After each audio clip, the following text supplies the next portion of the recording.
আদিতে ঈশ্বর আকাশমণ্ডল ও পৃথিবী সৃষ্টি করলেন। এখন পিতা, তোমার উপস্থিতিতে আমাকে মহিমান্বিত করো। জগৎ সৃষ্টি হওয়ার আগে তোমার কাছে আমার যে মহিমা ছিল, তুমি সেই মহিমায় এখন আমাকে তুমি মহিমান্বিত করো। তার পরনে রক্তে ডোবানো কাপড় ছিল এবং তার নাম ছিল ঈশ্বরের বাক্য। তিনিই সব কিছুর আগে আছেন এবং তার মধ্যে সব কিছুকে একসঙ্গে ধরে রেখেছেন। প্রথম থেকে যা ছিল, আমরা যা শুনেছি, যা নিজের চোখে দেখেছি, যা আমরা ভালোভাবে লক্ষ্য করেছি এবং আমাদের হাতে ছুঁয়ে দেখেছি, জীবনের সেই বাক্যের বিষয় লিখছি। আমি আলফা এবং ওমেগা, প্রথম এবং শেষ, আরম্ভ এবং সমাপ্তি। এখন সেই বাক্য দেহে পরিণত হল এবং আমাদের সাথে বসবাস করলেন। আমরা তার মহিমা দেখেছি, যা পিতার কাছ থেকে আসা একমাত্র পুত্রের যে মহিমা, সেই অনুগ্রহে ও সত্যে পূর্ণ মহিমা আমরা দেখেছি। এই এক বাক্য শুরুতে ঈশ্বরের সাথে ছিলেন। প্রভু ঈশ্বর বলেছেন, আমি আদি এবং অন্ত, যিনি আছেন এবং যিনি ছিলেন ও যিনি আসছেন। আমি সর্বশক্তিমান। আমি ও পিতা এক। ঈশ্বরের স্বরূপ বিশিষ্ট থাকতেও তিনি ঈশ্বরের সাথে সমান ইচ্ছা মনে করলেন না। সদাপ্রভু নিজের পথের শুরুতে আমাকে রেখেছিলেন। তার কাজ সকলের আগে থেকে সব কিছুই তার মাধ্যমে সৃষ্টি হয়েছে। যা হয়েছে তার কোনো কিছুই তাকে ছাড়া সৃষ্টি হয়নি, কারণ সবকিছুই তিনি সৃষ্টি করেছিলেন। স্বর্গে এবং পৃথিবীতে দৃশ্য এবং অদৃশ্য যা কিছু আছে, সিংহাসন অথবা পরাক্রম অথবা রাষ্ট্র অথবা কর্তৃত্ব, সবকিছুই তিনি সৃষ্টি করেছিলেন।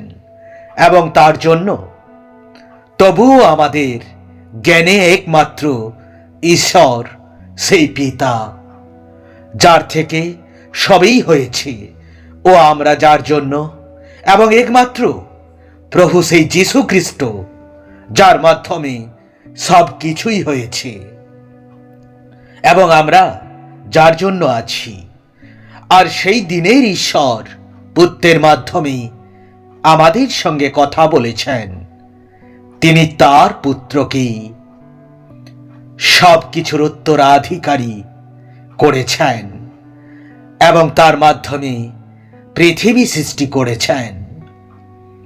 আমাদের প্রভু ও ঈশ্বর, তুমি গৌরব, সম্মান ও ক্ষমতা পাবার যোগ্য, কারণ তুমি এই সব কিছু সৃষ্টি করেছ আর তোমারই ইচ্ছাতে সেই সব সৃষ্টি হয়েছে এবং টিকে আছে।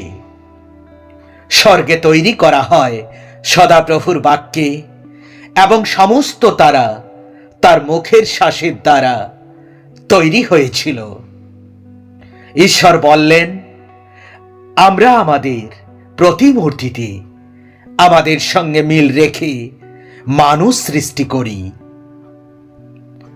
আর তারা সমুদ্রের মাছদের ওপরে, আকাশের পাখিদের ওপরে, পশুদের ওপরে, সমস্ত পৃথিবীর উপরে এবং ভূমিতে চলাচলকারী যাবতীয় সরীসৃপের উপরে কর্তৃত্ব করুক। তিনি পৃথিবীর মধ্যে ছিলেন এবং পৃথিবী তার দ্বারা সৃষ্টি হয়েছিল, আর পৃথিবী তাকে চিনত না। এ কথা যা সদাপ্রভু বলেন, যিনি আকাশমণ্ডল সৃষ্টি করেছিলেন, তিনি প্রকৃত ঈশ্বর, যিনি পৃথিবী সৃষ্টি করেছেন এবং তৈরি করেছেন। তিনি তা স্থাপন করেছেন। তিনি এটা সৃষ্টি করেছেন অবচয় করার জন্য নয়, কিন্তু পরিকল্পিতভাবে বসবাসের যোগ্য করেছেন। তিনি বলেছেন, আমি সদাপ্রভু এবং আমার মতো কেউ নেই। আমি পৃথিবী সৃষ্টি করেছিলাম এবং তার উপর মানুষকে সৃষ্টি করেছিলাম। এটা আমার হাত ছিল, যা আকাশমণ্ডলকে বিস্তার করেছি, এবং আমি আদেশ করেছিলাম সব নক্ষত্রদের আবির্ভূত হবার জন্য। হে প্রভু, তুমি আদিতে পৃথিবীর ভিত্তিমূল স্থাপন করেছ। স্বর্গ তোমার হাতের সৃষ্টি।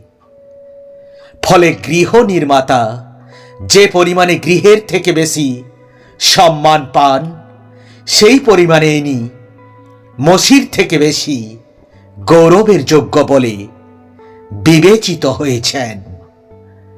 অতীতে তুমি পৃথিবীর মূল স্থাপন করেছ। আকাশমণ্ডলও তোমার হাতের কাজ। যিশু আবারও মানুষের কাছে কথা বললেন। তিনি বললেন, আমি পৃথিবীর মানুষের আলো। যে কেউ আমার পিছন পিছন আসে, সে কোনোভাবে অন্ধকারে চলবে না, কিন্তু জীবনের আলো পাবে। আমি এই জগতে আলো হিসাবে এসেছি। সুতরাং যে আমার উপরে বিশ্বাস করে, সে অন্ধকারে থাকবে না। কারণ পিতার যেমন নিজেতে জীবন আছে, তেমনি তিনি পুত্রকেও নিজেতে জীবন রাখতে দিয়েছেন। যে কথা আমরা তার কাছ থেকে শুনে তোমাদের জানাচ্ছি, সেটা হলো, ঈশ্বর হলো আলো এবং তার মধ্যে একটুও অন্ধকার নেই। আমি যখন এই পৃথিবীতে আছি, তখন আমিই হলাম পৃথিবীর আলো। এই সব আমাদের ঈশ্বরের সেই দয়া জন্যই হবে। এই দয়া অনুযায়ী মুক্তিদাতা, যিনি প্রভাতের সূর্যের মতো স্বর্গ থেকে এসে আমাদের পরিচর্যা করবেন। আমি এই পুনরুত্থান ও জীবন। যে কেউ আমাকে বিশ্বাস করে, সে মরলেও জীবিত থাকবে।